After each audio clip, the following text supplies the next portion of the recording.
buenas tardes a todos. ¿Qué tal estáis? Empezamos la semana, empezamos un lunes de trabajo, seguro. Ha sido un puente de diciembre, pues muy entretenido, espero que lo hayáis aprovechado. Y bueno, pues vamos a empezar con Irene. Hola, ¿qué tal? ¿Cómo estás tú y los demás espectadores que me han dicho por ahí que se me nota el partidismo y que arrimo la sardina a los que son mis seguidores principales? Ollane, ¿qué tal estás? Pero bueno, es que muchos de los que estáis al otro lado de la pantalla no sé quiénes sois. Entonces yo siempre mando un saludo a Irene, a Ollane, a tantos otros que desde el chat me saludan, pero a los demás, aunque no me habléis por el chat, también os saludo. Agripina, ¿cómo estás? Qué bueno es tenerte aquí con este tema que sé que te encanta. Pues después de haber tenido una temporada con la Iberia vieja, poco a poco he empezado a volver otra vez a soplar aires artúricos. Porque bueno, sabéis que en junio del año que viene, 2022, voy a estar en una conferencia de literatura, en un congreso de literatura medieval en Ripollet, en Barcelona, hablando sobre el Arturo Garés y los orígenes de la leyenda artúrica. Y bueno, comenzando a empaparme en material, pues topé con un artículo griálico muy, muy interesante, sobre todo porque apoya mi visión de lo que es el grial. En fin, esto es mi canal. Entonces, aquí hablo de lo que a mí me gusta. Ya está. Agripina tenía pendiente pues estas charlas del grial. Agripina sabe mucho del grial, posiblemente más que yo. Así que bueno, tal vez nos pueda añadir algo. Pablo Aguado, muy buenas a todos, bienvenidos seas, qué alegría teneros por aquí. Pues si os parece, sin más, vamos a ir con este artículo que he estado leyendo y os aviso que es un artículo un poco largo y que va a ser la primera de dos partes. El jueves volveremos aquí, sobre esta hora, a las 8 también, para leer la segunda parte de este artículo, que es un artículo escrito por Rafael Beltrán Labrador, que es profesor de la Universidad de Valencia y es un especialista en literatura medieval española y sobre todo en novelas de caballerías. Y bueno, Agripina dice que a ella le gusta mucho el grial y que por eso está aquí para compartir. Bueno, pues este Rafael Beltrán tiene varios libros sobre literatura medieval y oralidad, es filólogo y además dirige la revista electrónica Tirant, un boletín informativo y bibliográfico sobre la literatura de caballerías, del cual se pueden obtener pues títulos bastante interesantes. Y uno de ellos, escrito por el propio Beltrán, es el que vamos a ver hoy. Aquí lo tenéis. Se titula Los orígenes del grial en las leyendas artúricas, interpretaciones cristianas y visiones simbólicas. Este artículo pertenece al año 2009, está editado en esta revista electrónica, todos podéis acceder a él si lo buscáis. Luego en la descripción del vídeo pondré el enlace, porque sabéis que luego está en YouTube. También a todos los que me ven en YouTube os doy pues el agradecimiento de que estáis aquí, que parece que solo estoy hablando con los de Twitch, pero sé que en YouTube luego también me veis en diferido, así que hola a todos, claro que sí. Y bueno, en la descripción del vídeo vais a tener el enlace a este artículo por si lo vais a leer. El artículo es muy largo, yo lo voy a dividir en dos lecturas porque incluye dos partes diferenciadas.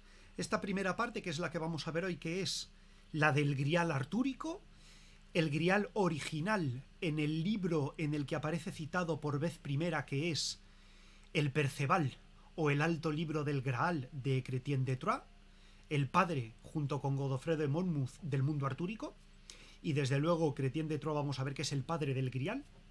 Y luego, en un segundo episodio este jueves, vamos a ver la segunda parte, que es el grial después de Chrétien de Troyes, que es posiblemente el grial del que todo habéis oído hablar, pero sobre este concepto griálico pues hay muchas teorías y bueno, quiero aprovechar para contaros una experiencia personal, porque mi interés peculiar sobre el grial empezó de una manera pues muy, muy lúdica, porque fue viendo Indiana Jones y la Última Cruzada. ¿Quién no ha visto Indiana Jones y la Última Cruzada de los que nos dedicamos a estas cosas? Todos lo hemos visto. Pues yo cuando era pequeño vi esta película y me quedé fascinado. Para mí Indiana Jones y la última cruzada es la mejor película de Indiana Jones. Y además este tema del grial me llamó poderosísimamente la atención. Dije, ¿esto qué es? Y muy poco después, Pablo Ahogado dice que, claro, como casi todos, pues Indiana Jones y la última cruzada es casi, vamos, casi sin lugar a dudas la mejor película. Pues después de haber leído sobre el grial, comencé a leer un poco sobre el grial en internet, en fin, un internet en ciernes, pero muy pronto yo en la universidad comencé a leer literatura artúrica. Porque, en fin, siempre he sido así de, así de asqueroso que he ido a la fuente. ¿No? En lugar de leer mitología griega en un libro infantil, me leí a Robert Graves, que fue el primer libro que me leí, y luego ya directamente fui y me leí la Ilíada, porque es que soy así. Y cuando me empezó a interesar el tema artúrico, pues yo leí a Steinbeck, los caballeros, el rey Arturo y las aventuras de los caballeros, y luego después de Steinbeck fui directamente y me compré el libro de Chrétien de Troyes. Primero leí El Caballero del León, que me gustó, y luego ya, pues claro, con este tema griálico fui a leerme a Chrétien de Troyes y su Perceval. El Perceval de Chrétien de Troyes es el primer libro, es el primer texto literario en el que aparece escrita la palabra grial. Y claro, esto generó en mí un sentimiento muy personal respecto al estudio griálico. El Caballero de la Carreta lo leí después. El primero que yo leí fue el Caballero del León, y luego el Perceval, y luego ya leí el Caballero de la Carreta, y luego ya empecé a leer ya la Vulgata, y luego ya el culmen del desquiciamiento es que me leí el Parsifal de Wolfram von Eschenbach, pero sé reconocer que el Parsifal no llegué a leérmelo entero. Bajari, hola, hola, bienvenida o bienvenido, no recuerdo Bajari si eras bienvenido o bienvenido, pero desde luego lo eres. Pues después de haber leído a Chrétien de Troyes y haber tomado este contacto directo con el grial francés, con el grial romance, hice un viaje a Toledo y con mi novia, que ahora es mi mujer. Y bueno, yo ya le había hablado de muchas de estas cosas, ella también es historiadora, pues eran nuestros temas normales de conversación. Y la cuestión es que en el viaje a Toledo, que hicimos un viaje al Toledo mágico y misterioso, y pues la verdad es que el viaje estuvo muy bien, hablando sobre los lugares de las brujas que servían pócimas y antiabortivos y que eran brujas conocidas, donde nos contaron que las brujas no se quemaban, sino que recibían castigos y que las encerraban en conventos. Bueno, y en uno de los lugares nos internaron en unos sótanos que estaban muy bien, y allí de pronto nos empezaron a hablar del grial toledano. Y claro, a mí me llama mucho la atención porque si estáis versados en las tradiciones del grial, aquí en España pues hay dos griales, hay más, pero hay principalmente dos griales que se debaten la realidad del grial, que son el verdadero grial, que es el grial de Valencia y el grial de León. Pues yo nunca había oído hablar de un grial en Toledo.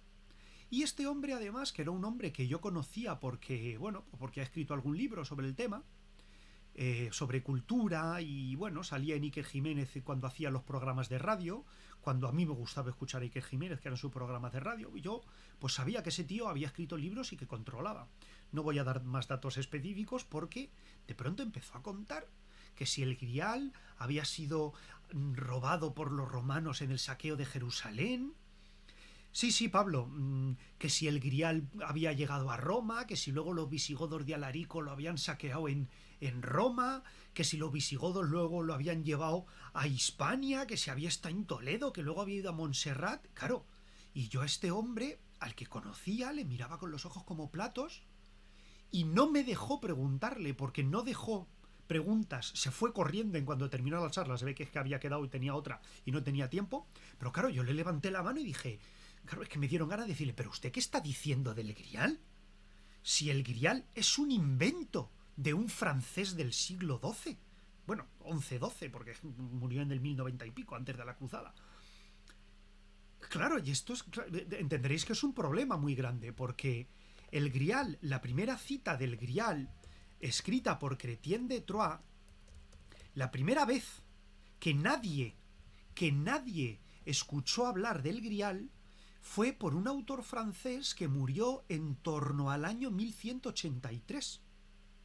Y entonces, Fernando Jurado, bienvenido seas, bienvenido seas. Cuando yo escuché a este hombre, el Grial toledano, y dije, bueno, no sé, a lo mejor es una leyenda, pero ya le dieron esos visos de verosimilitud, de arqueología textual, de que si salió, y digo, pero si el Grial es un invento literario. Y este es el problema, señores. Y siento haber hecho spoiler de todo el tema en los 10 primeros minutos de programa. El Grial es un invento de la literatura francesa del siglo XII. Ahí os lo digo. Oye, si queréis podéis dejar de seguirme, podéis iros, podéis tiraros de los pelos o maldecirme.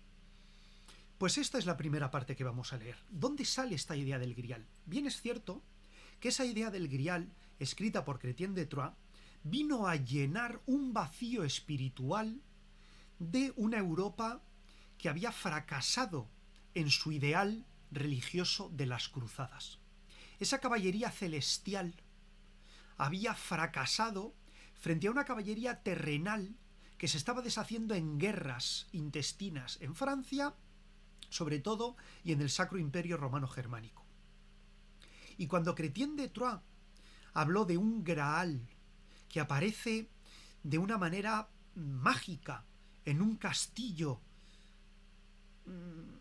es en el año 1185. Chrétien de Troyes muere en el año 1185. Pregunta Irene si es algo de la crisis del siglo 1000, pero no. La crisis del Grial es la crisis espiritual del fracaso de las cruzadas. Creo que fue la novena cruzada, que fracasó estrepitosamente. No, la novena cruzada fue en 1271, que fue ya el acabose. En el año 1180 fue la octava, la sexta cruzada. ¿Cuándo fue el saqueo de Constantinopla? A ver, aquí me pilláis porque no soy experto en historia medieval. Pregunta Fernando si hay cierto paralelismo entre la ciudad de Dios y el Grial. Efectivamente, eso es. Este es el problema al que se estaban enfrentando los europeos en esta época. La reforma de Bernardo de Claraval, que quería decir el nombre y no me salía. La reforma de Bernardo de Claraval, la búsqueda de un mundo espiritual cisterciense. El fracaso de las cruzadas, que habían demostrado que los cristianos no habían sido capaces de recuperarse Jerusalén. Las guerras que la Francia capeta y el Sacro Imperio Romano Germánico estaban empezando a bullir en todos esos territorios. Habían demostrado que la caballería terrenal había fracasado. Y entonces Chrétien de Troyes, imbuido de ese espíritu de renovación espiritual y también del espíritu cortesano, que es muy importante en Chrétien de Troyes, va a escribir un Grial que en realidad no tenía nada que ver con la espiritualidad de la época. Era un elemento fantástico, mágico, que quedó en suspenso porque murió sin terminar la novela del Grial. Y enseguida este Grial fue una pieza fundamental que sirvió para rellenar el hueco de tantas almas perdidas en la Edad Media del siglo XII, cuando sabemos que la religión era un elemento fundamental en las vidas de las personas, un elemento clave en la mentalidad de las personas. Y esa crisis espiritual y la búsqueda de nuevos objetivos espirituales, que ya no podían estar en Tierra Santa, sino que había que buscarlos en Europa. Una Europa vieja, una Europa trillada, en la que ya nada sorprendía, en la que nada alimentaba la fe. El Grial va a ser un símbolo que va a rellenar este hueco que tanto necesitaban. Pero esa transformación griálica tiene lugar en el siglo XIII. En el origen, el Grial es algo muy diferente. Y a lo que vamos a dedicar este episodio de Tiempo de Estudio es a ver la primera parte de este artículo, en el que se tratan los orígenes griálicos insertos en el romance artúrico francés. Pues vamos con ellos, ¿os parece? Aquí podéis ver el texto, nos ofrece un resumen, espero que lo podéis ver bien más o menos en pantalla, ¿no? Bueno, dice, el presente artículo describe en síntesis los orígenes y desarrollo literario posterior del tema Grial, desde las primeras leyendas artúricas. Pese a sus posibles inicios paganos, el Grial pronto es identificado con el Santo Cáliz de la Última Cena, lo que imprime un carácter religioso a los relatos en los que se integra el motivo de su búsqueda como objeto perdido. A partir del siglo XIV, esta religiosidad se desdibuja y cuando el tema del Grial sea recuperado para la literatura y el arte, será como objeto de valor místico o espiritual. Así que ahora mismo vamos a ver una historia del Grial, viendo este primer episodio sobre el Grial artúrico. Bueno, veis que aquí pues ya lo había empezado a leer, tengo algunos elementos subrayados. Nos dice el profesor Rafael Beltrán que el Grial, identificado con el Santo Cáliz, pero esta identificación ya sabemos que es posterior a la creación literaria del Grial, es un objeto venerado y abierto a grandes interrogantes. Decía Fernando Jurado aquí en el chat que apenas sabemos lo que es el Grial y efectivamente hay muchos problemas para entender su significado. Bien, nos dice que el misterio de la Eucaristía dentro de la religión cristiana es un elemento trascendente de valor como símbolo de fe religiosa y tiene un valor atractivo, alegórico, muy fuerte, que está rodeando este simbolismo del Grial. Nos dice que el Grial en la cristiandad, pues desde el siglo XIII y XIV, se convierte en un signo cultural y artístico. En la literatura, tanto religiosa como de ficción, se plantea lo que es el Grial y se trató de conjurar el misterio griálico en su origen para tratar de darle una explicación lógica, una explicación razonada, una explicación que valiera a las mentalidades imbuidas de religión de estas gentes medievales. Nos dice el profesor Beltrán que en un momento muy concreto de la historia de Europa, en concreto en el siglo XII, tendría lugar la identificación, y esto fijaros el dato que dice aquí el profesor, siempre literaria, pero en cuanto que literaria ideológica, porque que aparezca en la literatura no quita que sea un elemento de la ideología medieval, por supuesto escribimos lo que pensamos. Bueno, nos dice que en el siglo XII aparece esta identificación entre el Grial y el Santo Cáliz, el cáliz de la última cena. Que un Grial, en principio, es un tipo de recipiente, que no es necesariamente un cáliz, ni un vaso, ni un copón, pero que muy pronto pasó a ser el único Grial, el Grial. Un dato muy importante para todas las conjeturas que se pueden desarrollar respecto a la génesis del Grial. Lo dice aquí el profesor Beltrán en una frase que es muy clara. No sabemos de griales antes del segundo milenio de nuestra era. Antes de que aparezca en la literatura francesa del siglo XII, no hay en ningún lugar una sola referencia al Grial, el vaso de Cristo que sirvió para que bebiera en la última cena y que fue utilizado por José de Arimatea para recoger la sangre de Cristo durante su agonía en el Calvario. No existe ningún texto. La primera vez que se habla del Grial es en el siglo XII. Pero nos dice que a partir del año 1100 aparecerá ese elemento Grial cargado de significados y que la abundantísima evidencia que existe a partir del siglo XII siempre va a ser literaria, que nos dice el profesor Beltrán que no hay que confundir con la evidencia histórica para evitar las manipulaciones de los tergiversadores de turno, porque efectivamente en cuanto se convierte en un elemento simbólico, el Grial ya escapa a la esfera de lo terrenal. Y hoy en día pues hay numerosas vertientes esotéricas y hermenéuticas que hablan del Grial, todos sabemos de la búsqueda real de los nazis respecto a los secretos esotéricos que había en Europa, la obra de Parsifal, en fin. El Grial está cargado de un esoterismo, de un valor esotérico, que en tiempos presentes ha intentado desarrollar una arqueología histórica del Grial, una realidad histórica física del objeto griálico. Pero es que esa realidad simple y llanamente no existe. La primera referencia es literaria y data del siglo XII, nunca antes, jamás antes. Bueno, este elemento, pues aquí el profesor Beltrán efectivamente nos está diciendo esto, como durante la edad contemporánea y la época moderna, pues este Grial se convierte en el símbolo que, en fin, todos conocemos y no hace falta detenerse en ello.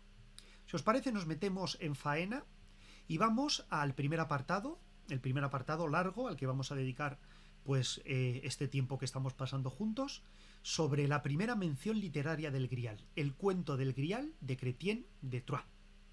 Nos dice Chrétien de Troyes y los orígenes de la novela europea. Para escribir sobre los orígenes del Grial es forzosamente necesario empezar refiriéndonos a Chrétien de Troyes. Este hombre es el verdadero padre del romance artúrico.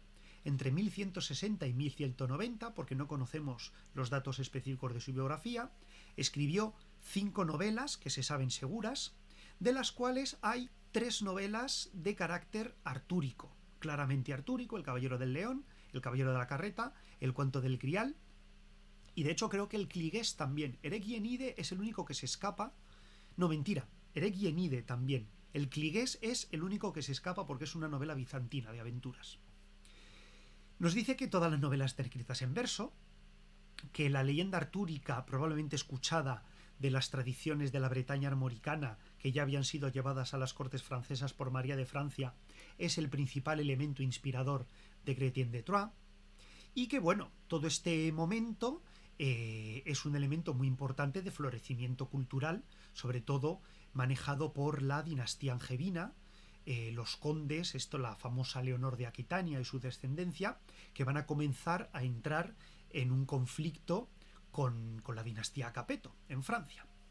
Nos dice que los 3 autores que van a desarrollar en la temática artúrica en la forma que nosotros entendemos son Godofredo de Monmouth, el creador de la historia de los reyes de Bretaña y el creador literario de Arturo como nosotros lo conocemos; Chrétien de Troyes, que le va a dar el aspecto cortesano a Arturo; y luego Robert Weiss, que va a escribir el Román de Brut, que va a coger una traducción de la historia de Godofredo, pero la va a dar una vuelta de tuerca para ambientarla ya en ese mundo más fantástico artúrico que todos conocemos. Bueno, nos dice que tanto Chrétien como Godofredo y Robert eran autores que pertenecían a la corte. Aquí nos dice que Chrétien de Troyes dedicó sus libros a María de Champaña, a Luis VII de Francia, a Leonor de Aquitania, y que ambas mujeres fueron sus principales valedoras. Dice más adelante, ya centrándose en el elemento griálico, pregunta Fernando si no es coincidente en fechas el Grial y el culto a la Virgen. Pues con Bernardo de Claraval y el culto cisterciense creo que sí, pero no soy un experto en ese tema y no sabría decir, Fernando, si son coincidentes, pero es posible, porque es el surgir de esta nueva espiritualidad, y si la Virgen no es de la época del siglo XII es algo posterior, desde luego no es antes. Bueno, nos dice el profesor Beltrán que no podemos desligar los orígenes de la leyenda del Grial al juego que Chrétien de Troyes ubica en sus obras entre lo guerrero, las novelas de caballerías, de aventuras, y lo sentimental, las novelas cortesanas cuyos mecenas eran mujeres que querían historias galantes. Precisamente esa dualidad entra en la peripecia caballeresca y en la aventura espiritual, porque Chrétien de Troyes ya va a buscar unos horizontes nuevos dictados por estos patronos que tienen inquietudes y que buscan que Chrétien, que era un clérigo, satisfaciera esas inquietudes que no eran solo literarias, también eran espirituales. Chrétien de Troyes supo ubicar en la materia de sus novelas de caballerías un sentido que va mucho más allá del arte, una interpretación para conseguir una fusión, una coyuntura artística entre la obra y el fondo de la obra. Por lo tanto, vemos que Chrétien tenía unas aspiraciones pues verdaderamente artísticas a la hora de escribir sus novelas de caballerías. Es por ello que podemos entender que el carácter estético del texto también está unido a las aspiraciones y los valores trascendentes pues de una espiritualidad, que por lo tanto Chrétien de Troyes no se queda solo en novelista, sino que también es un simbolista, y en esto cobra una relevancia fundamental la obra de Perceval y el cuento del Grial, el alto cuento del Graal.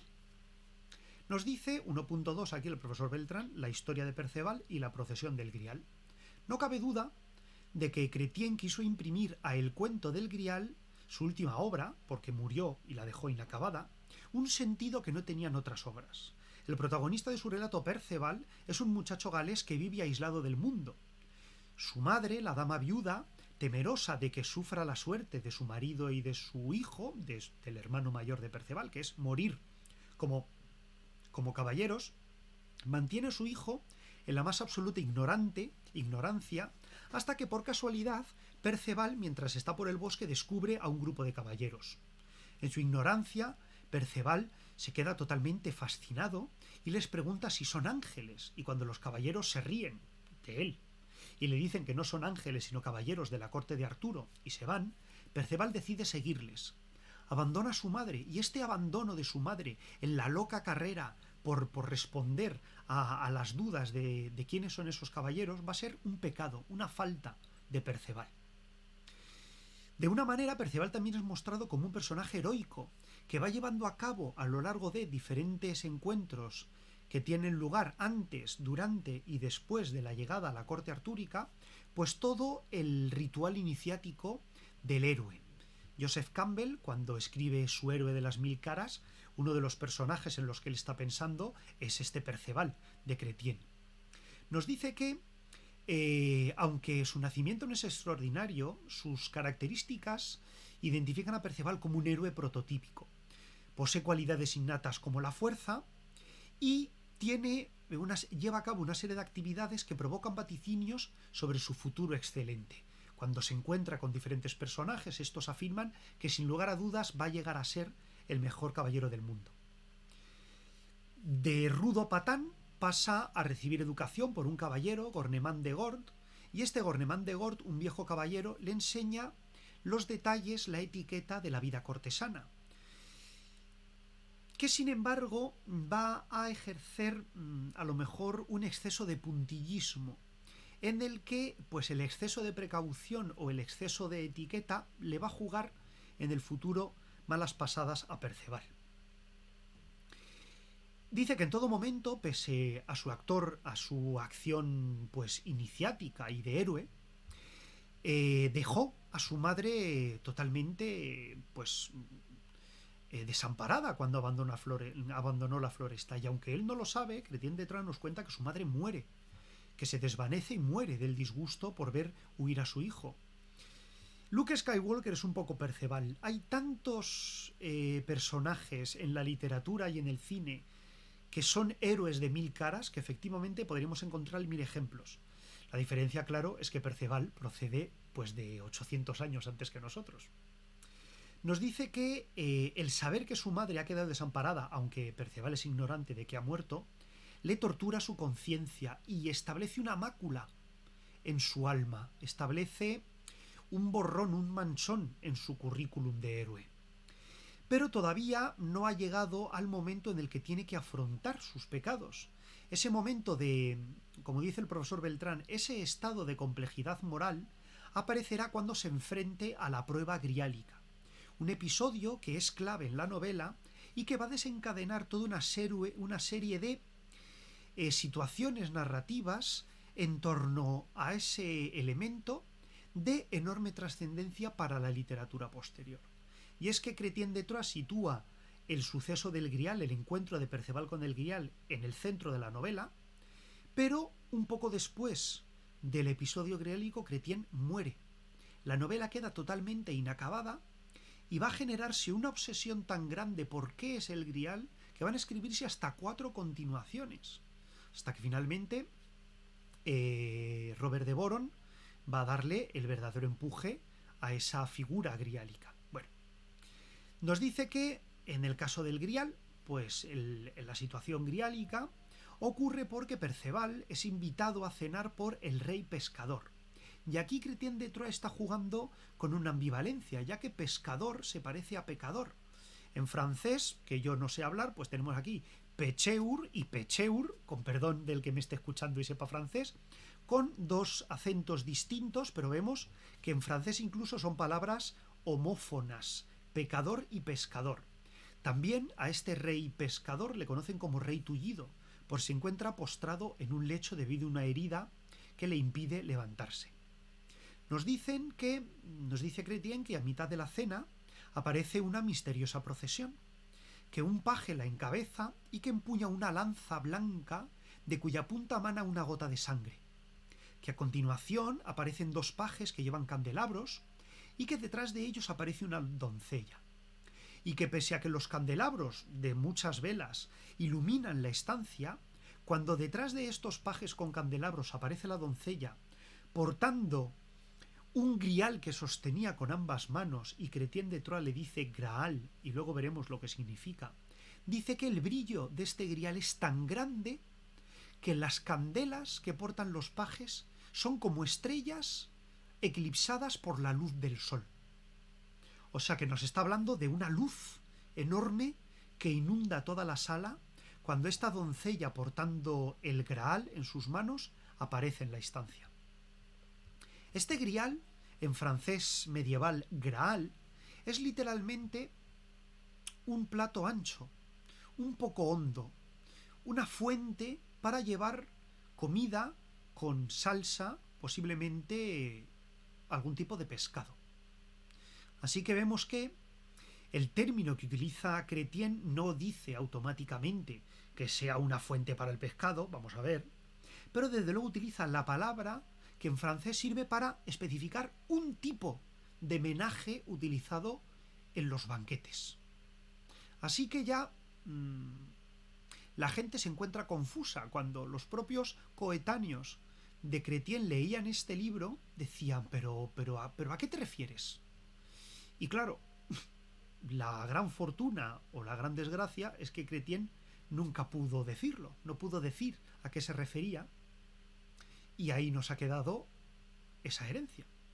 Bueno, dice Chrétien que después de haber aparecido esta doncella portando el grial que brilla como el sol y eclipsa a las velas como si fueran estrellas, una segunda doncella a continuación lleva un tajador o un plato para trinchar o cortar la carne. Esto establece una relación respecto al sentido del grial de la primera doncella. Y Chrétien se entretiene a describir este grial, que es el primer plato que aparece en la procesión, diciendo como de oro finísimo, con piedras preciosas y de un valor incalculable. Perceval, debido a la educación caballeresca que ha recibido, desea preguntar qué increíble suceso es el que ha presenciado, pero su maestro le enseñó que preguntar demasiado es vulgar, y entonces calla. No pregunta a quién se sirve con ese grial, y por lo tanto, al día siguiente, cuando despierta después de haberse acostado, descubre que no hay castillo, que no hay corte, que está solo en un paraje totalmente inhóspito. Abandona ese lugar totalmente extrañado de lo que ha ocurrido y se encuentra con una doncella, que luego descubre que es pariente suya, que le dice parte del significado de la procesión y le achacará la culpa de no haber preguntado qué era ese grial, ese plato. Le dice que ese rey había sido injustamente desposeído de sus tierras y que si Perceval hubiera preguntado qué es el grial, a quién sirve ese cáliz o ese plato, toda la desgracia que había caído sobre el reino y sobre el rey habrían desaparecido. Por ello, le pregunta que quién es, y Perceval, por primera vez en el relato, una vez ha sufrido el error de haber cometido un fallo a causa de su pecado, por esa mácula que él poseía por haber abandonado a su madre, ya reconoce quién es, toma conciencia de sí mismo, toma conciencia de que es humano y de que comete errores, y le dice que él es Perceval, y en ese momento la doncella le llama Perceval el desdichado. Y esta desdicha que le llama la doncella con la que se encuentra no es solo una desdicha por no haber hecho una pregunta que era importante, sino que al haber fallado de esta manera, Perceval se convierte en plenamente consciente de los errores que ha cometido y queda perdido de la atención de Dios. Durante 5 años deambula, cumpliendo diferentes hazañas, olvidado de Dios, hasta que un Viernes Santo llega un ermita y un ermitaño le escucha en confesión, le explica el motivo por el que está en pecado, ese abandono de su madre, y entonces Perceval, gracias a este encuentro, tiene un proceso de cambio en el que asume su falta y inicia otro plazo de renovación espiritual, de renovación como héroe guerrero. Alcanza también un elemento de madurez individual en el momento en el que Perceval asume sus responsabilidades, deja de ser un alocado caballero que busca aventuras para convertirse en un hombre que asume sus problemas y que ya en esta segunda parte está abocado a encontrarse de nuevo con la corte del rey pescador y hacer la pregunta que le dará la salud al rey. Pero este episodio nunca ocurrió, porque Chrétien dejó la novela inacabada. En todo el relato de Chrétien de Troyes, Perceval y el Grial quedan unidos y asociados a dos arquetipos que van a ser los que se quedan en nuestra mente. Son el arquetipo del buscador y el arquetipo de la búsqueda. Buscador y búsqueda como elementos principales en todo proceso de este momento. Fernando ha utilizado una estira para hablar un poco más de este elemento, y es que efectivamente el Grial, en un momento determinado, en el trasfondo espiritual que va a tener después esta búsqueda del Grial, este aspecto en el que Chrétien de Troyes pone a Perceval como buscador, como seguidor del Grial, va a ser un elemento fundamental en la conciencia del Grial. El propio Perceval se convierte en un trasunto de todas las personas de la Europa del siglo XII.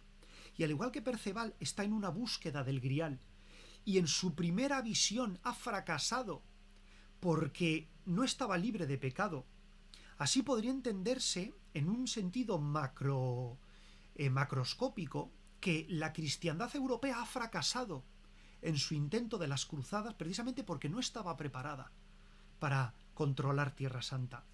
En una manera individual también nos habla de ese concepto del pecado original y de las personas pecadoras que deben buscar la redención a través de un acto de contrición final, de un acto de fe.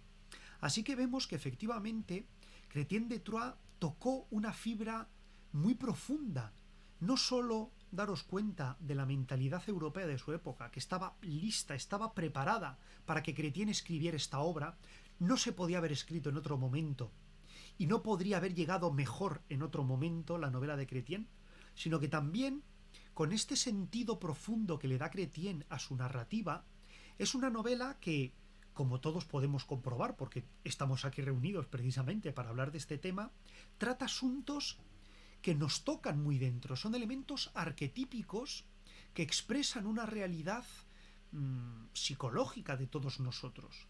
Y es precisamente por eso por el que el Grial y las aventuras del Grial cobraron tantísima importancia en la Europa de la época.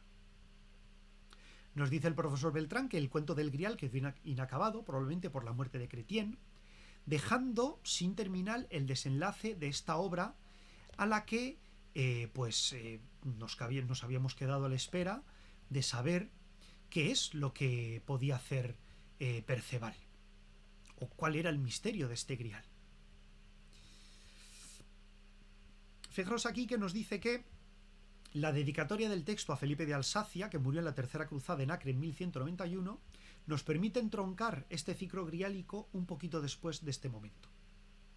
Chrétien de Troyes, al haber dejado la novela inacabada, no aclara cuál es el significado de la procesión. Nos ha quedado como un elemento muy maravilloso que tiene, recordemos, una lanza sangrante, un Grial que emite una luz cegadora, y luego, como elementos menos importantes en la procesión, tenemos a unos muchachos con unos candelabros y a una doncella con una bandeja para trinchar carne. Nosotros hoy en día, claro, hemos oído hablar tanto del Grial que tenemos unos conceptos predeterminados. Pero en la Edad Media, Chrétien de Troyes no había establecido una asociación directa entre el Grial de su novela y un elemento de la religión cristiana. Chrétien de Troyes no lo dice claramente. De hecho, parece claro que el Grial de Chrétien de Troyes no es un cáliz ni un vaso, sino que es un plato hondo, como se entiende por el significado de la palabra. Pero nos dice que una cosa es lo que el texto indica explícitamente en la palabra Graal, que ahora veremos que significa pues una fuente en francés medieval, y el valor simbólico que hemos visto que imbuía profundamente la obra de Chrétien. Pero como el propio Chrétien no pudo terminar la obra para explicar el simbolismo de las acciones, pues esa duda quedó siempre. Dice el profesor Beltrán, como es obvio, que es innegable que de su silencio surgieron multitud de lucubraciones sobre el sentido del Grial y sobre la real intencionalidad del escritor, que nos ha dado pues toda la tradición griálica que nosotros hoy conocemos. Respecto al Grial de Chrétien de Troyes, ¿cuáles son las interpretaciones que se han dado sobre su significado? Pues nos dice el profesor Beltrán que dos escuelas interpretativas se enfrentan para explicar el sentido del Grial en el Perceval. Por un lado tenemos a los partidarios del Grial como un elemento precristiano, como un objeto mágico que pertenece a la mitología y al folclore céltico. Por otro lado, tenemos a los defensores que identifican el Grial como un elemento identificado desde el primer momento con el cristianismo, es decir, con el cáliz de la última cena. Al hablar de la escuela celtista, pues tenemos aquí varios autores que nos hablan sobre el sentido en el que se entendió este Graal de Chrétien.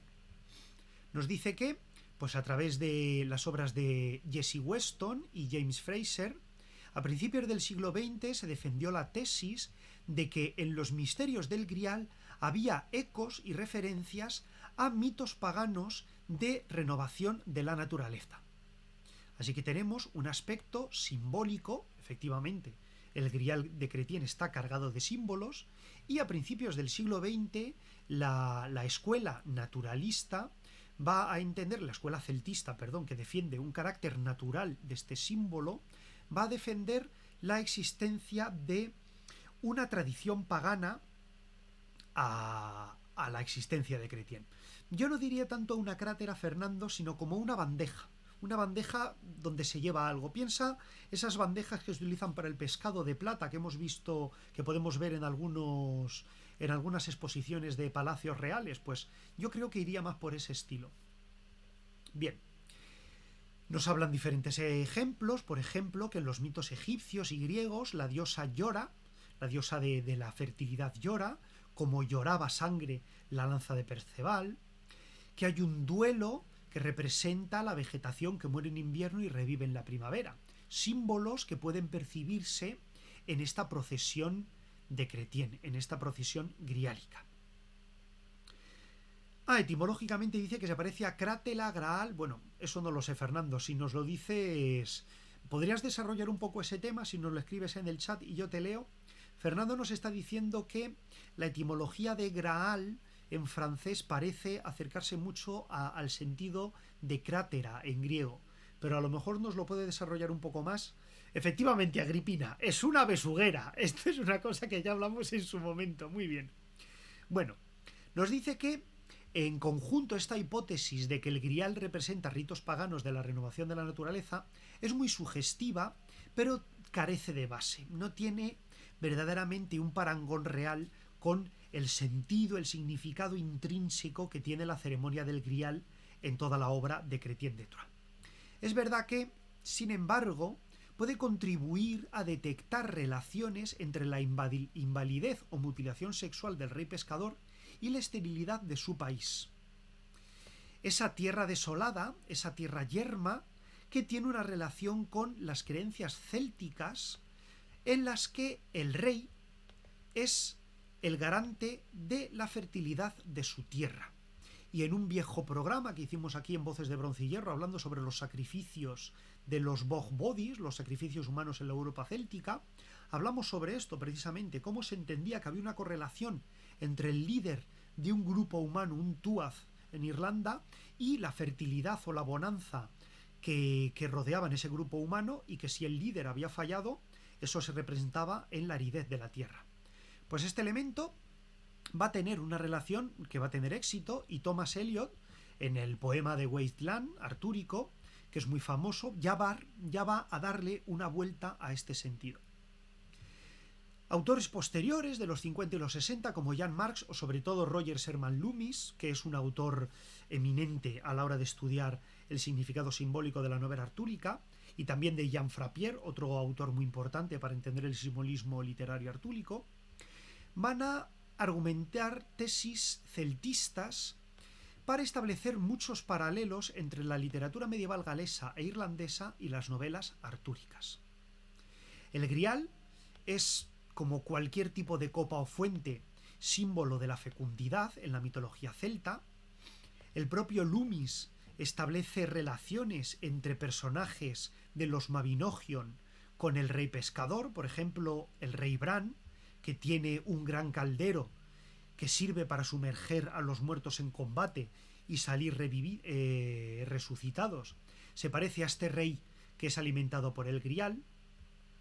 Nos dice que la lanza sangrante como talismán, las deidades acuáticas que entregan armas a los héroes. Hay una serie de elementos que la escuela celtista percibe, subyacentes en algunos de los símbolos de los que habla Chrétien. Nos dice que estas coincidencias no solo son de la literatura celta, sino que también tenemos que reconocer que son coincidencias de arquetipos generales en el folclore universal. Frappier va a matizar muchos de estos argumentos y va a decir que no cabe duda de que la búsqueda del Grial en Perceval y en algunos textos contemporáneos a Perceval responde a una llamada al otro mundo céltico, un país fértil que está amenazado por la muerte y la esterilidad, y que en esta trama simbólica el héroe responde a la llamada, supera las pruebas y gracias a ello cura al rey, restablece la vida en el reino y es proclamado rey. Este tipo de arquetipos propios del folclore universal se encuentran en muchos cuentos de la literatura universal. Fernando Jurado nos comenta que el parecido entre Grial y crátera griego es la lectura GR-KR con la lectura LR. Estos fonemas que cambian de pronunciación a lo largo de la historia y que parece que procede de una misma raíz indoeuropea, ya que la raíz de la crátera sería keranin, que significa mezclar, y Graal parece que procede de una raíz en francés similar, pero el propio Fernando nos dice que ahora mismo no encuentra la referencia. Bueno, pues fijaros, aquí tenemos un campo de estudio, si queréis investigar sobre el tema, que yo, este tema que nos comenta Fernando, no lo conocía. Si la escuela celtista ve relaciones entre símbolos universales o que se encuentran también en la literatura celta con el cuento de Perceval, la segunda escuela encuentra claramente la referencia a este santo cáliz con el testimonio de la última cena cristiana. Entendido como que este santo cáliz es un elemento que sirve para al enfermo espiritual darle la plenitud de conocimiento. Un elemento que pues tiene mucha validez en el simbolismo del misticismo medieval. Bien. ¿Qué es el Grial para estos primeros autores de la materia de Bretaña? Pues parece que para Chrétien, Graal, y aquí entramos Fernando en materia, y Agripina, que sé que este tema también le interesa mucho, nos dice que Chrétien, Graal, tiene un significado muy similar a escutella lata et aliquantulum profunda, como se define en un texto de 1230, es decir, una escudilla o un plato hondo que es algo profunda, ancha y algo profunda, que podría haberse servido para servir un pescado grande. Fijaros la referencia perfectamente culinaria de menaje alimenticio que tiene relación con este término Graal. Etimológicamente nos dicen escutela gradalis, gradal graal, posiblemente en el sentido dispuesta en platos superpuestos, un plato sobre otro, una bandeja en la que se llevan platos. Que este término ya era conocido en un léxico de la Romania, desde Francia hasta el Maestrazgo, que es un elemento pues que etimológicamente se percibe en muchas lenguas indoeuropeas o muchas lenguas romances, que incluso en el libro del Buen Amor del arcipreste de Hita se habla de escudillas, sartenes, tinajas y calderas, espetos e griales.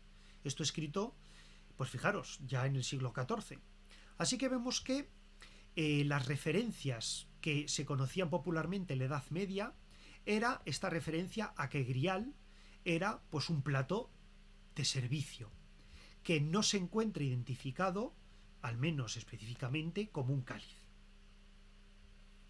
La última cita del Grial como sartén, tinajas, calderas, no tiene que condicionar que ese Graal sea un vulgar utensilio de cocina, no. Aunque esté dentro de unos usos cotidianos que lo vinculan con un contenedor de alimentos, es cierto que en los textos épicos franceses este Grial presenta un aspecto de vajilla suntuosa, lo que le desvincula de su carácter plebeyo y por lo tanto de su carácter vulgar, sino que se presenta como un objeto de lujo, como un objeto de prestigio para el sentido de este Grial. Nos pregunta el profesor Beltrán, ¿el Graal de Chrétien es ese simple utensilio culinario o pretende ser algo más? De hecho, Chrétien describe muy claramente que el Grial es una pieza rica de oro, adornada con pedrería, y que, por muy rico que fuera el rey pescador, es un derroche servir pescado en un recipiente tan lujoso, que ese recipiente debería servir para algo más. Tiene un aspecto que lo engrandece, tiene una descripción que lo desvincula de una función vulgar, de una función ordinaria.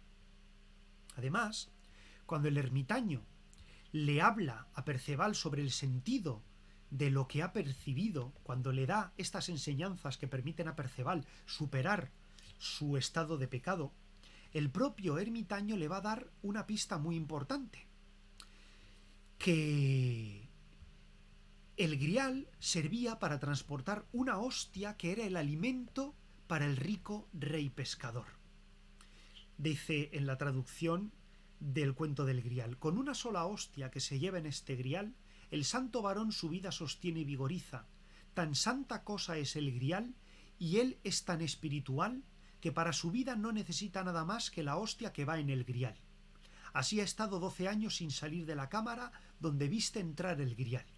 Así que justo casi al final de la obra Chrétien da un puntazo al sentido griálico, que ese Grial es una fuente de vajilla, pero es una fuente de vajilla muy especial, que servía nada menos que para transportar una hostia consagrada.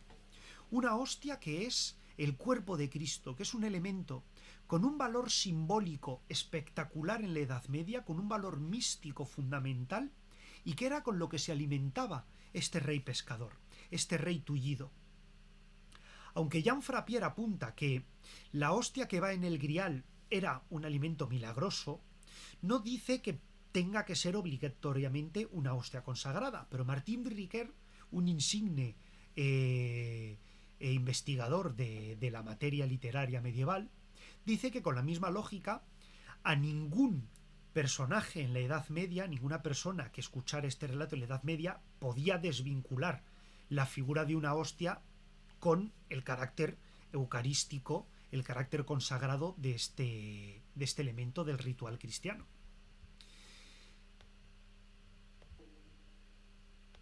Y aquí nos establece entonces que el propio autor es de la opinión de la escuela cristiana, de la escuela que ve en el Grial un trasunto de la espiritualidad medieval y un significado simbólico del propio misticismo cristiano medieval. Nos dice, en boca del profesor Martín de Riquer, que es un milagro, pero un milagro que no extrañaría a ningún cristiano en la Edad Media. La idea defendida por las tesis celtistas de un Grial de raíz pagana, dispensador mágico de viandas o cuerno de la abundancia, que generaría un alimento, parece no una interpretación bastante a priorística por parte de los que defienden el carácter celta. Sí, por supuesto que puede tener ese valor, pero si entendemos, según dice el profesor de Riquer y el propio profesor Beltrán, que es el que nos está escribiendo este artículo, si entendemos que Chrétien de Troyes escribió ese libro en su época y con las ideas de su época, cabe una posibilidad mucho más grande que del simbolismo del Grial y de la hostia que porta estemos hablando de un simbolismo místico cristiano que no el de simbolismos subyacentes de cultura celta que procedían efectivamente de la materia de Bretaña original, pero que el propio Chrétien de Troyes, con el sentido de su época, modifica para su propio sentido. Nos dice, sin embargo, que más difícil es aceptar sin reparos la deducción de que el gran medievalista y mejor estudioso español del tema literario del Grial, es decir, Martín de Riquer, establece una pregunta que queda vigente hoy en día. ¿Cuáles son los recipientes en los que se ha llevado siempre y se sigue llevando una hostia consagrada?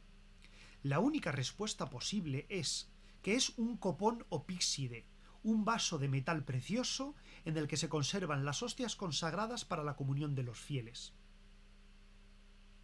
Pero, ¿por qué no aceptar para el texto de Chrétien de Troyes un receptáculo ambivalente, un receptáculo ambiguamente relacionado con un cáliz, como es una fuente o un plato hondo?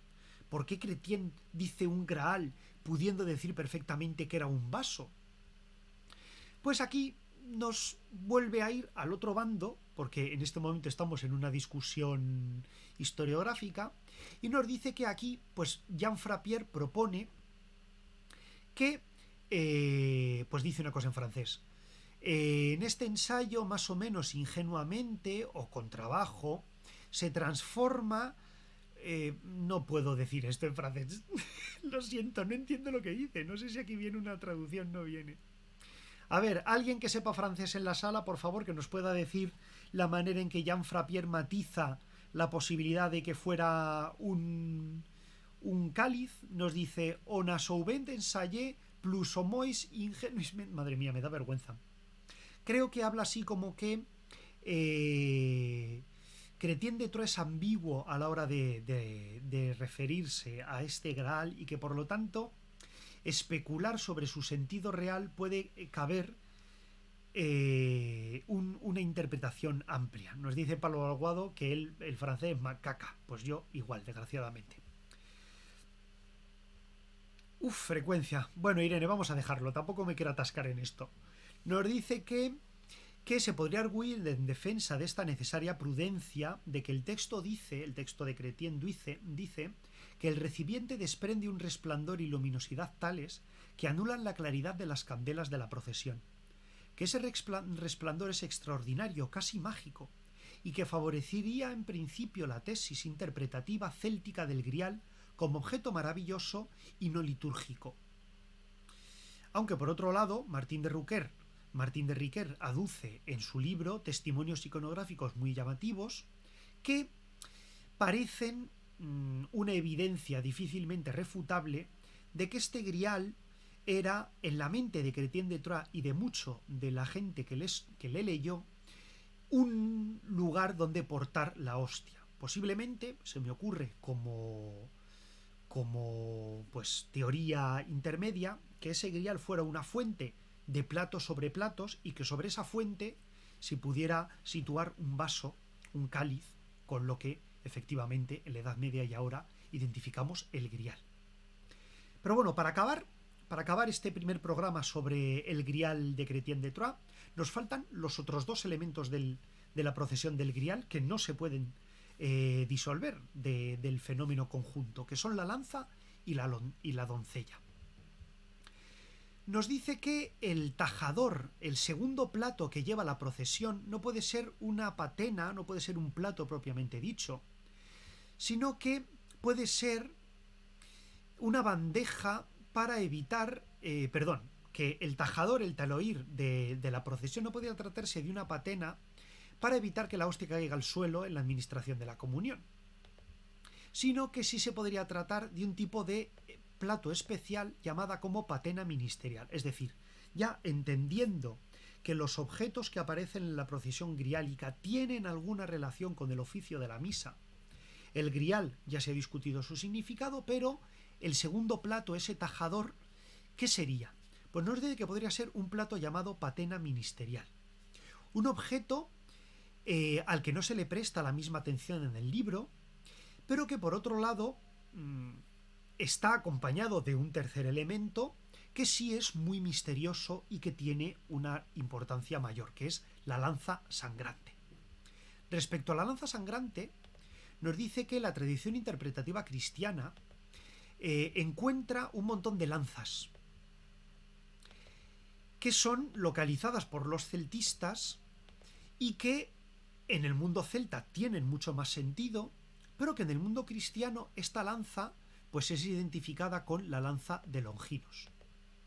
Lo esperable en un desfile litúrgico habría sido que el viático, es decir, el lugar donde va la hostia consagrada, hubiera sido precedido por una cruz y no por alguien portando una lanza. Pero evidentemente el simbolismo de la procesión va mucho más allá de lo litúrgico. Eso es algo en lo que toda escuela y todos nosotros podemos estar perfectamente de acuerdo. Esa postura, perdón, ¿qué hago? ¿Me pongo así? Santi me está diciendo que me coloque mejor porque se ve que me estoy cargado de hombros. Pues así me pongo bien. Nos dice que lo cierto es que cuando los lectores u oyentes del Perceval escuchasen o leyesen los versos, con lo que para nosotros es una enigmática aparición de una lanza que sangra, sin embargo es muy probable que en la Edad Media sí se asociara con imágenes semejantes.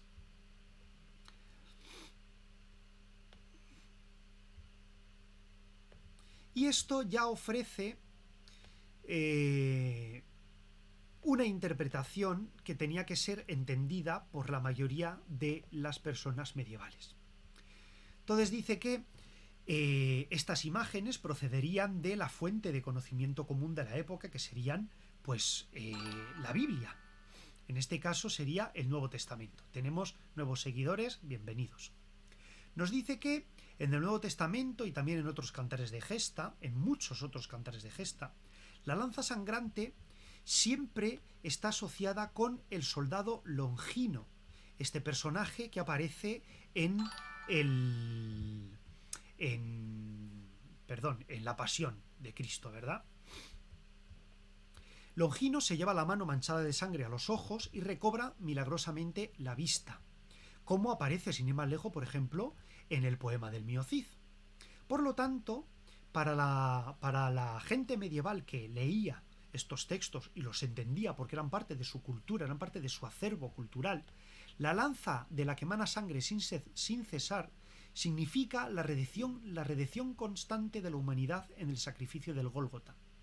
Si Cretén hubiese querido que esa lanza fuese otra, la habría presentado en otros términos, no la habría situado con toda una iconografía, con todo un sentido intrínseco que remite claramente a el concepto que en la Edad Media se entendía. Santi, hasta la próxima, sabe que esto queda en diferido para que todos lo podamos disfrutar luego en nuestra casa tan ricamente. Bueno, nos dice que si no menciona a Longinos, Chrétien de Troyes puede ser por tres razones. Primero, porque es innecesario hacerlo, por obvio. Esto es un elemento que tenemos que tener muy en cuenta. Muchas veces no escribimos sobre cosas que damos por hechas, y esto es una gran desgracia para muchas investigaciones históricas, ¿verdad? Nos dice también porque el desfile presenta algunos elementos ambiguos para mantener un halo de misterio, o como tercer motivo para que Chrétien de Troyes no especificara esta descripción, es porque quiere mostrar que la formación de religiosidad de Perceval es tan rudimentaria que no sabe reconocer algo que es evidente para todos los demás. Es decir, que la propia falta de descripción en la obra de Chrétien sea un elemento literario para dar a entender que Perceval no sabe lo que está viendo, porque carece de formación cristiana suficiente. Pero si sustituyéramos una lanza por la cruz procesional, que sería lo lógico en este tipo de simbolismo religioso que estamos viendo, resulta especialmente llamativo y extraño, si no imposible dentro del contexto litúrgico de la religión cristiana medieval, que la portadora del grial sea una doncella. Y claro, esto es un elemento que es muy importante en la Edad Media. Para la tradición interpretativa cristiana clásica, la única posibilidad de explicación para esta insólita presencia femenina es que se trate de una alegoría de la Iglesia, un elemento alegórico que aparece en otros relatos de caballerías y en muchos relatos de cantares de gesta, simbolismos religiosos que para nosotros hoy son muy oscuros, como los capiteles románicos, pero que en la época tenían un sentido claro. Nos dice que hay representaciones coetáneas que simbolizan esto. Bueno, no nos vamos a entretener con relación con la Virgen María también, que nos preguntaba antes, creo que Fernando Jurado, sobre una relación con el culto a la Virgen en esta época, pues nos dice que también en esta época el culto a la Virgen aparece de nuevo, con un nuevo, pues un boom, que diríamos, ¿no? Un reboot, que diríamos en la terminología actual, y que puede relacionarse con esta doncella, y que en definitiva muchos testimonios medievales nos hablan de las representaciones pictóricas y literarias del Grial con un simbolismo pues muy común en las representaciones medievales de la época. Es decir, parece claro por parte del profesor Beltrán que, aunque Chrétien de Troyes escribe sobre el Grial, dándole un carácter muy ambiguo que generó mucho interés en su propia época y que motivó que el Grial llegara hasta nosotros de una manera pues como ha llegado, claro, que también es cierto que algunos de los aspectos de la propia descripción literaria del Grial no encajan plenamente con la realidad simbólica medieval de la época. Probablemente Chrétien incluyó parte de su cosecha, incluyó parte de un simbolismo que más o menos para un lector avezado en la época podía tener un sentido, pero que en última instancia, como Chrétien dejó la obra inacabada, el conocimiento específico sobre el simbolismo real de esos elementos que tenían que ser familiares para las gentes medievales, mucho más difíciles de entender para nosotros, sin embargo no quedaron claro tampoco. Y entonces, precisamente debido a esta ambigüedad, tal vez provocada, porque hemos visto que uno de los motivos por lo que se explica esta ambigüedad es que el propio Chrétien quisiera dar a entender que Perceval no entendía lo que estaba viendo, aunque la gente que estuviera leyendo ese texto sí, pues quedaron en fin, pues así, en un poco, ¿cómo decirlo?, ¿no? En un poco de duda, en un poco de misterio, y que precisamente ese misterio, que a lo mejor era con una intención literaria, pues acabó desembocando irremediablemente y necesariamente en una visión cristiana, en una visión mística del sentido del Grial. Bueno, pues precisamente la segunda parte de este artículo lo trataremos el jueves que viene, cuando hablaremos, este jueves de esta semana, cuando hablaremos del Grial como santo cáliz, la cristianización del tema en el siglo XIII, cuando ya en el siglo XIII se establece una línea directa entre el Grial y el santo cáliz, el elemento simbólico y místico del cristianismo, cómo se desarrolla el Grial en la propia literatura artúrica en este sentido, cómo más adelante, aquí en la península ibérica, ese Grial va a cobrar un nuevo sentido cuando aparece como objeto físico en el reino de Valencia, en tiempo de Alfonso el Magnánimo, entre el simbolismo emblemático de la afición caballeresca. Y luego más adelante este estudio entronca ya directamente con nuestro pasado más inmediato, hablando sobre el retorno del tema del Grial en la literatura y el arte en los siglos XIX y XX. Bueno, pues aquí os dejo con la miel en los labios. Si no podéis esperar al jueves que viene, pues os dejo el enlace en la descripción del vídeo, ¿vale? Podéis acceder a él. Aquí tenéis el título, los orígenes del Grial en las leyendas artúricas, interpretaciones cristianas y visiones simbólicas. Os emplazo al jueves que viene. Ollane, muchas gracias. Santi, que ya nos ha dejado. Irene Guadalupo, Pablo Aguado, Fernando Jurado, Agripina, por supuesto, que en los temas artúricos no puede faltar. Bajari, muchas gracias por venir. Y por supuesto a todos los demás también. Muchísimas gracias por haber pasado este rato conmigo. Nos vemos el jueves que viene. Seguiremos hablando del Grial. Que los dioses os sean propicios y nos vemos pronto. Hasta luego. Adiós a todos.